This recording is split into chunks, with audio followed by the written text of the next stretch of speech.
Time now for your forewarned weather with Cedric Haynes. All right, happy Tuesday, everyone. Let's get you up to date with your latest forecast here as we're tracking milder conditions building in. Look at some of these numbers along the Wasatch Front. 50 in Ogden, 50 in Salt Lake City. My goodness, we're really starting to warm things up. Even Logan at 37 degrees. Now, that's important because you were at 11 degrees yesterday morning at this time. So a big warm up across the Wasatch Front. We've got temperatures in the 20s and 30s as you get down towards Castle Country and portions of eastern Utah. And then notice we've got low 40s down towards St. George.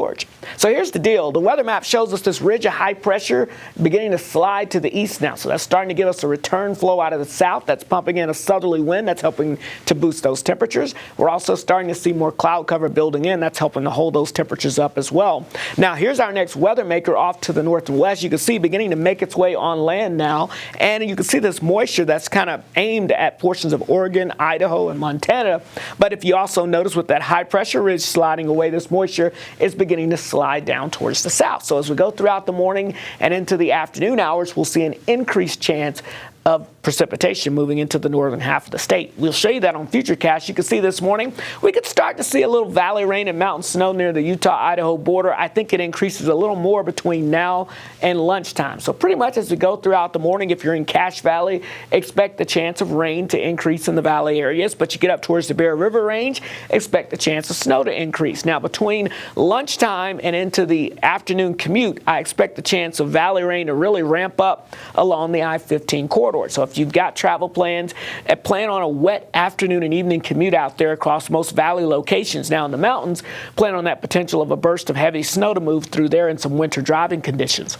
As we go into the overnight hours and into your Wednesday, we'll see more valley rain and mountain snow continuing out there as we'll have that precipitation shield continuing to move across the area. Now, as we get into your Wednesday, here's your cold front. That comes through bringing one more bout of valley rain and mountain snow for your Wednesday, followed by high pressure building in and drying us out Wednesday night. And then look at Thursday. Hardly anything on the map for us, so we're back to a quiet pattern by then. But for today, if you're in northern Utah, expect that chance of rain to start bumping up, especially after about 9-10 a.m. up near Cache Valley. And then once we get along the afternoon hours to Wasatch Front, we'll get into those likely chances of seeing precipitation. Again, for the valleys, pretty much all rain with the potential, though, of some decent rainfall totals. A ½ inch up to an inch in some spots will be very possible. But again, it's not going to be all rain. If you're above 7,000 feet, you may mix in a little snow around the Park City area. Could pick up about a trace up to 2 inches. But you get above 8,000 feet, that's where we can see most of our northern mountains picking up 2 to 8 inches and about 8 to 16 inches once you get above 9,000 feet. That's where we're expecting the heaviest of the snowfall to occur, and you can see that there on our snow accumulation map. So we do have winter weather advisories in effect, not only for the tricky travel conditions expected across the northern mountains here, the Wasatch and the western Uintas, but this is going to be a heavy, dense snow that's going to fall on the powdery, fluffy snow we saw last week. So that's going to mean more unstable conditions. The avalanche danger will be pretty high.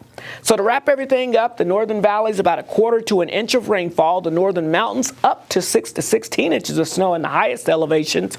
Again, if you're south of I-70, mostly dry conditions with this storm system. So St. George, upper 60s turn into the 70s for the rest of the week. How about mid to upper 70s this weekend? Now that's some spring fever. The Wasatch Front, we've got rain developing this afternoon. Look for valley rain and mountain snow tonight into your Wednesday. And then we'll dry things out heading into the weekend with, look at the temperatures, back to the low 60s for us as we head into this weekend.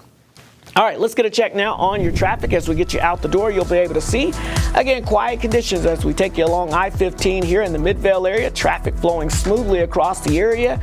Otherwise, not tracking any major inclement issues here when it comes to weather impacting the roads this morning. That may change later today. I'll get you over to Legacy Parkway as well. You can see not looking too bad out there. We've got traffic flowing smoothly this morning, but again, no major accidents or incidents to let you know about as of yet. We'll keep an eye on it for you throughout the morning, but for now, we'll send it back over to Matt and Alyssa.